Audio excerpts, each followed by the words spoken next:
What does it take to make workshops work? And how can we facilitate collaboration that sticks and leads to results? My name is Miriam Hartness, and with the Workshops Work podcast, I'm on the mission to find the magic ingredients that make workshops work. Today with me on the show is Lorenz Sell, and we speak about the L word, love, and learning, and how to create a platform to enable both. So stay tuned. And by the way, if you don't have pen and paper at hand to take your own notes, scroll down to the show notes to download my free one-page summary. And now, enjoy. Lorenz, welcome to the show. Hi, Miriam. It's so good to be here with you. Yes, I am looking forward to speaking about learning and community and what one has to do with the other and how to facilitate that. And whatever else will emerge. Some of my favorite subjects. Yay. And before getting there, I always start with the same question. When did you start calling yourself a facilitator? And actually, do you? That's such a good question because I've been thinking about that, recently, like before you've asked me this question of like, being a facilitator and kind of like recognizing myself as a facilitator. And, I think for a long time, for me, a facilitator was somebody who studied to be a facilitator. It was like a profession. And it wasn't something, whenever, as recently as like 4 years ago, whenever I would run a larger group event, I'd think, we need to find a facilitator. And I didn't really realize that what I'd been doing for over 10 years now, just bringing people together, guiding discussions. My wife and I started bringing people together in meetups, like meetup.com. We'd host meetups in our living room in 2011, 2012. So we'd have like 20, 30 people come over and what we'd do would be like navigate the discussion. And it took me a long time to kind of realize that the skill set that I learned doing that intuitively was a big part of, what I'm doing now and kind of connect those dots and, as this thing called a facilitator. And I don't know, I guess now I kind of accept the label, like, sure, yeah, this is facilitation. That's what I do and even teach a course about it. I don't know if it's an identity that I'm like, I'm a facilitator. Even like a term like space holder. I don't know for I guess, and I think that really speaks to something deeper for me as well, which is that I think a big part of this work for me is about like a natural human function. I also don't like the term facilitator so much because it can create this idea for people that, you need a certification. And I really don't want to say that and detract from people who do have that certification because it is a very specific and powerful skill set. But I think it's also that in a way, every person is a facilitator. If in your family, with your, bringing any group of people together in work, if you're, in any sort of collaborative situation, this capacity to like feel people and navigate a space and be sensitive to what's in that space and present to what's there for you, that's facilitation. And I think it's a critical human function. In everyday life. And so I think that's also a big part of what I try to weave into the work that we share is this idea that you don't need to be a facilitator to be a facilitator, if that makes sense. Makes total sense. And I have similar struggles. So when I first put the label facilitator, I learned what a facilitator is. And I'm like, that's me. That's what I do. So I kind of put the label on my forehead with kind of pride. And now I struggle with it because there's so much more. And for me, facilitation now is almost like a mindset of listening, being present, holding space, guiding through curiosity and these kind of things. Mm-hmm. Yeah, exactly. I mean, and those for me, those are a big part of being human, that's like a really critical human capacity. Beautiful. What have you learned from these early days meetups about facilitation? Everything. I mean, it's funny how things like the journey that life takes you on, like So I had this big, like, mystical experience about 10, 11 years ago that really changed my life. And it really set the path for where I am now. It's like it's hard to explain like these things, but the gist of it is, I had a visceral experience of peace, and it really shifted my life in terms of, like, I had a visceral experience of world peace, and it really shifted my life in terms of, like, being in service of that, like, and asking, like, what is that? What does it mean? How do you be in service of peace? And then it kind of emerged also this inquiry around, what does it mean to bring more love into the world? And so for a long time, I was really like, I remember, like, around that time, I went and asked my yoga teacher, I was like, what is love? And he was like, that's like asking, what is God? And I was like, oh, really? And so I started kind of really getting into this idea of love as a philosophy for life. And what does it mean to be able to, when confronted with any situation or choice, to be able to use this idea of, like, a love as a lens, an inquiry into that choice. And that's what the meetup was. So the meetup was called the Wisdom of Love.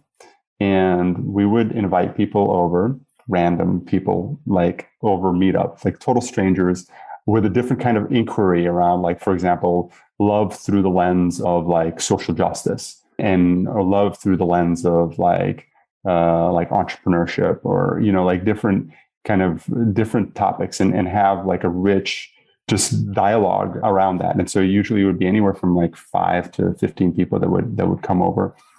And so, the challenge was, you have, like, a bunch of totally random people sitting around in your living room. And of course, there's the natural awkwardness. There's, you kind of, like, and for me, the challenge is, like, how do you get the discussion going? Like, how do you get people to share meaningful, vulnerable, insightful? How do you get people to get deep into the discussion and have a conversation about love from as a philosophy, not at a shallow level, but a deep level?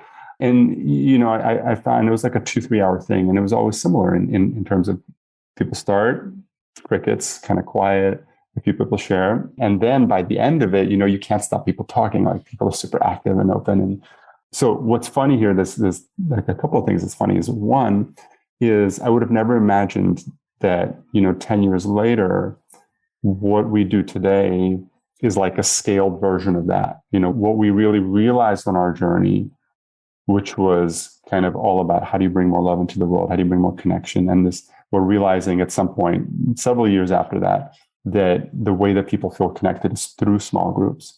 And then, how do you kind of scale that? And then, so a lot of what we do now is kind of like showing people how to take some of those principles of creating deep conversation and weaving it into, the context of learning. And so it's really kind of amazing for me to see how that journey happened to me. I would have never imagined that I come full circle, and here I am. And that I feel like one of the biggest blessings of that is having this deeply kind of embedded understanding, like, in my body, like, of how to do this just from doing it. And yeah, and then that's become such a big part of my work now. So I guess I really learned a lot from it. And now a lot of the journey is understanding what I learned, in a way, like deconstructing it. It's so funny. It resonates with me a lot, because I started my business, if I cannot even call it a business, also with meetups, and I call them idea parties. And basically, I'm still doing the same, but in a scaled and different version. One part is called a mastermind, and the other one is the Never Done Before community, where everyone just brings ideas and challenges, and we brainstorm about it. And from your story, I have 2 curiosities emerging. One is how you nurture or nourish the topic of love in a more maybe professional context, because it seems as if someone recently called it the L word, that you're not allowed to use in the professional context. Mm-hmm. So how do you do that? And maybe reflecting back, thinking of this group of strangers who came to your living room with the intention to share something vulnerable, and still the hesitation in the beginning, because once you're there in the physical space together, you realize how daring it actually is. So what were the tools you were intuitively using back then to make them open up and then get the conversation running? Mm-hmm. Mm-hmm. Well, I'll start with the L word. It's interesting. I have a couple of responses to that. One is that I think it's surprising how using that word, how bringing that into an unexpected context, particularly today, can be quite powerful. Because I feel like, I don't know if this would have been true 20 years ago. I really have no idea. But I feel like today, when you say something like, like for us, like we often share that our mission is to bring more love and connection into the world.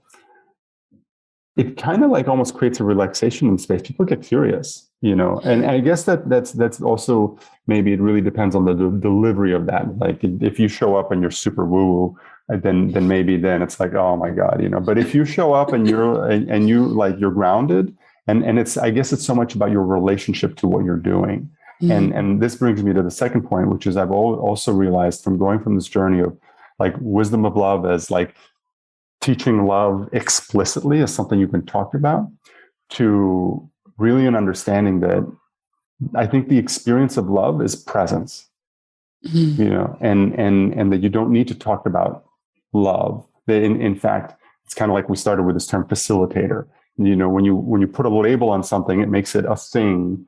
But the reality is that thing has particular universal attributes, right? Like being a facilitator, attributes of holding space, listening, sensing, really being with the person. And love, very, very similar, I'd say almost identical, becoming present to what's there for you, becoming present to what's there for another person, developing a capacity to really hold space for that, so noticing if something's coming up for you, having the courage to speak about that, especially if it maybe is triggering in a way that isn't confrontational, or having the capacity or skillfulness to navigate that territory to create more connection. That is love. That is love. And, I think that when you talked about a professional context, bringing those experiences together, weaving that as an experience in between people to create that experience of deeper levels of presence, creates the experience of love. And you don't need to label it anymore, because people will experience that deep connection. And what emerges out of that for me is love. Thank you. A thought that just crossed my mind is that speaking about love, I almost have the impression that we're taking judgment out, because there's no universal definition of love. You cannot tell how this is supposed to feel or what is supposed to be. And it's something that you cannot force. And therefore, the connection to God from your yoga teacher makes total sense to me. Is you cannot decide to believe in God as little as you can decide to love. It's something that happens to you, and that's totally out of your control. And hence, it's so deeply personal that you either speak about it on a philosophical level, or you speak about your own experiences, but there's no judgment by definition. Or if there is, then there's an awareness of that judgment, because I think, right, it's so human to judge. And I think, this is also, again, like you said, it's so unique for everybody. And for me, I think the essence of it is like awareness and acceptance, awareness and acceptance. Like, I'm a human being. I'm going to have judgment. I'm going to be defensive. Like these are all things that are going to come up for me. And a big part of that journey is just recognizing that for myself. And I think that's a big part of, a facilitator's function, is noticing all these things that are coming up. And that really noticing all the things that coming up in a space. But it really, I think it really starts with ground zero, noticing all the things that are coming up for you, and being able to hold a space for that. And one of the things, of course, that comes up for every person is judgment, and holding a space for that, with a lot of love, yeah. And then what do you do with that? And I think that's where things get really interesting, is how do you navigate that with appropriateness and skillfulness? So in this space, what is appropriate? and what isn't? That's the question, right? I think like it sounds so simple, but I think it's a huge question, because and it really like lands in our humanity, right? Because things come up for you, and particularly in challenging situations. What is appropriate, and I mean, of course, it's so depending on context, because it very much depends on how your role as a facilitator. Is your role entirely neutral, so that what comes up for you, you're kind of it's there's less room for that, or are you an active participant, so that what comes up for you does have a place? I mean, no matter what comes up for you is present in a way, but what is appropriate, and knowing how to weave that into a situation or a circumstance. I think that's the heart of this kind of having a relationship with space, having a relationship with space. And I also feel like it's not something that you can learn in a book. It's something that you learn with practice, with prototyping. You called it testing. You had your testable. And for me, I have a very similar orientation, but I call it prototyping. And for me, everything is a prototype. Like every conversation can be a prototype, an opportunity to try something, to say something in a different way. And particularly every group experience is a learning experience, an opportunity to practice. And I really think about that all the time, is that's how I develop my understanding of what's appropriate, is by trying new things in different situations to see how people respond. And then if the response isn't what I hope, sometimes something quote unquote challenging will happen, and I'll make a mistake. And I can either get in my head about it and be like, oh my God, I'm the worst. I don't know what I'm doing. And sometimes I'll do that, of course. But I always like recover from that by asking myself, like, what am I learning here? And sometimes if I have the foresight before I try something different, be like, okay, I don't know what's going to happen, but I'm going to try this and I'm going to see what happens, and I'm going to learn from that.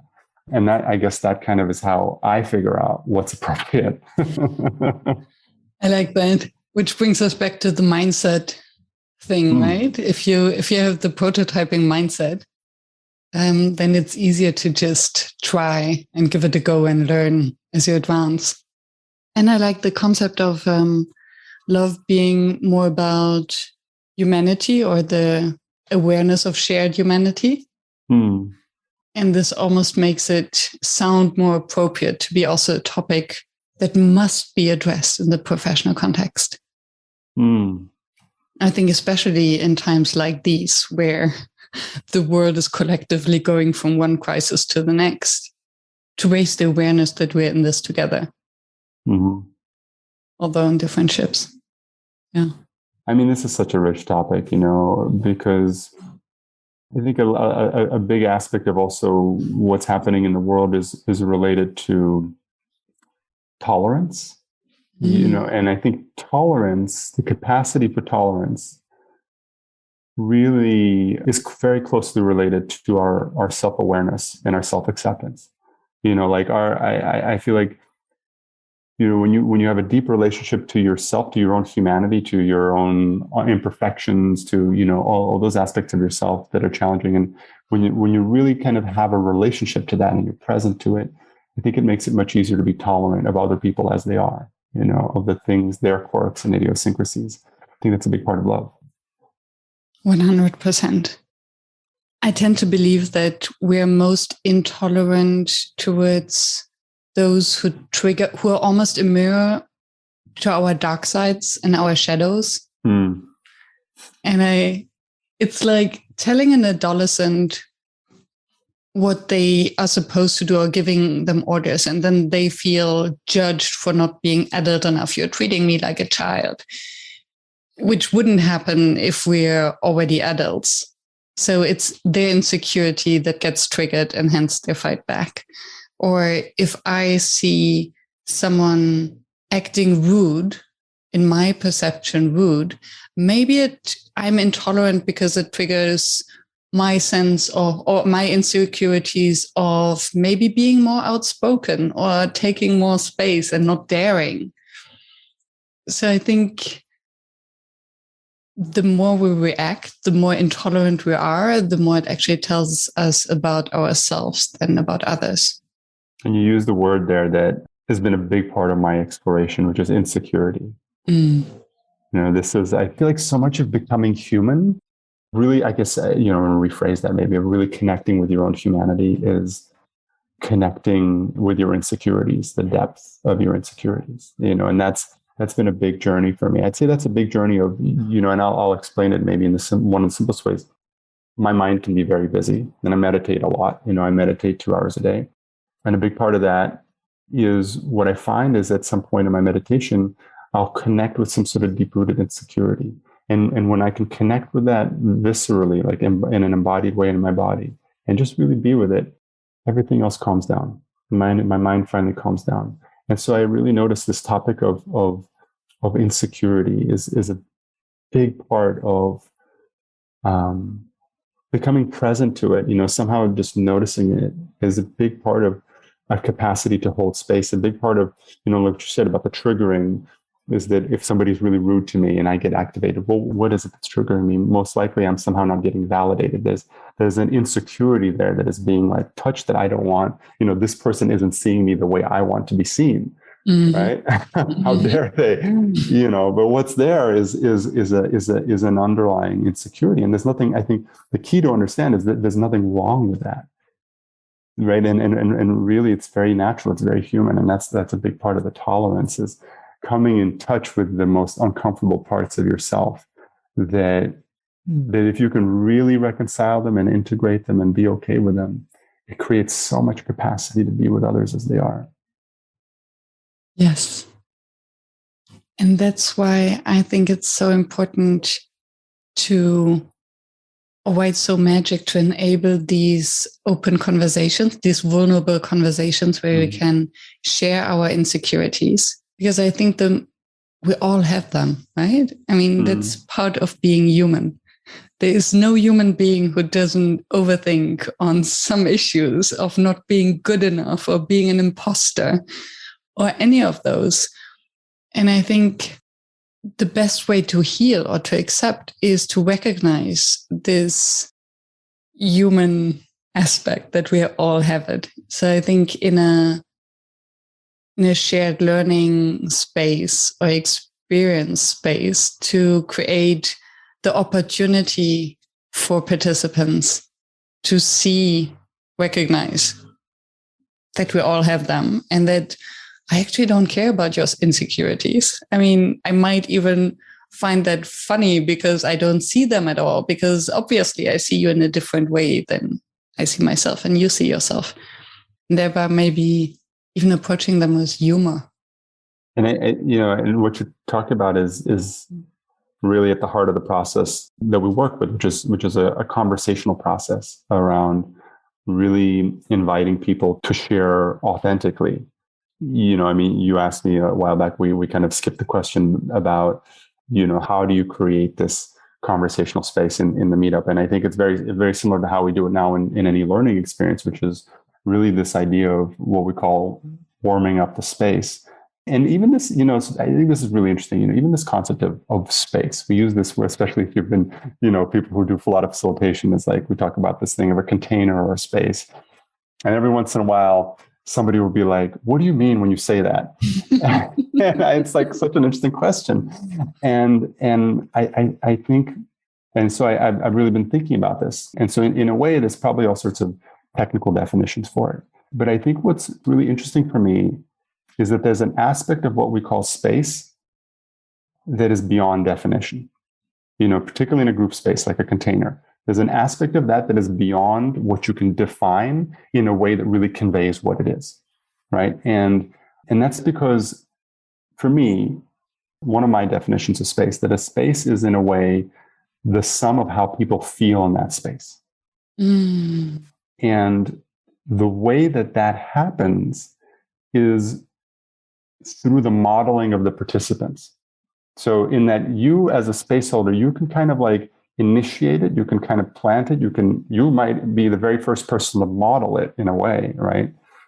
But then it has to be established by the participants in the space to model it for each other so that it becomes that space, right? So it becomes a space because what makes the space what it is how people show up in the space, right? What makes it what it is how people show up. It's not something you say, it's how people show up. And then that is what it is. And that is a function of how they feel, right? And that's a function of how everybody is feeling there. And so, tying it back to what we just talked about, is the way that is created is an iterative process of the sharing, and through that sharing, the reflection, the permission that it gives other people to share from an intimate, vulnerable, authentic place. And then that space gets created into what it is. And I think that this aspect of, authenticity and space is relevant in any context. It doesn't have to be an experience that's about intimacy. It doesn't have to be an experience that's about meditation. It could be experience that's about collaboration or, learning about some very specific subject, but really inviting a deep quality of authenticity and presence, and in a way where people have like a relationship to the subject, and they're sharing their, from that authentic relationship, and then other people are able to see something reflected in that sharing and kind of contribute to that experience. And then it becomes a completely different kind of learning or collaboration experience. I love your definition of space. Yes, thank you. And I almost think that we can only create, and I'd be curious to hear about your experience, this learning space if we actually invite and assure that insecurities can show up authentically, because that's a prerequisite for learning. Mm-hmm. If I don't admit that I have a knowledge gap, how can I learn? So I think there's a very close connection only if we have an open mind. And maybe the humility to show up like that, willingness to learn, acknowledging that there is something to learn, and also curiosity for the others. Hello, listener. Are you tired of listening to my podcast voice praising our sponsor Session Lab in each episode? I think it's time to pass the mic over to you. So if you are as much of a Session Lab fan and user as I am, please share your experience and praise, and don't be shy of add a sentence of self-promo. Send me your soundbite and you might hear yourself on the next show and find your name and URL in the show notes. I'm looking forward to hearing from you.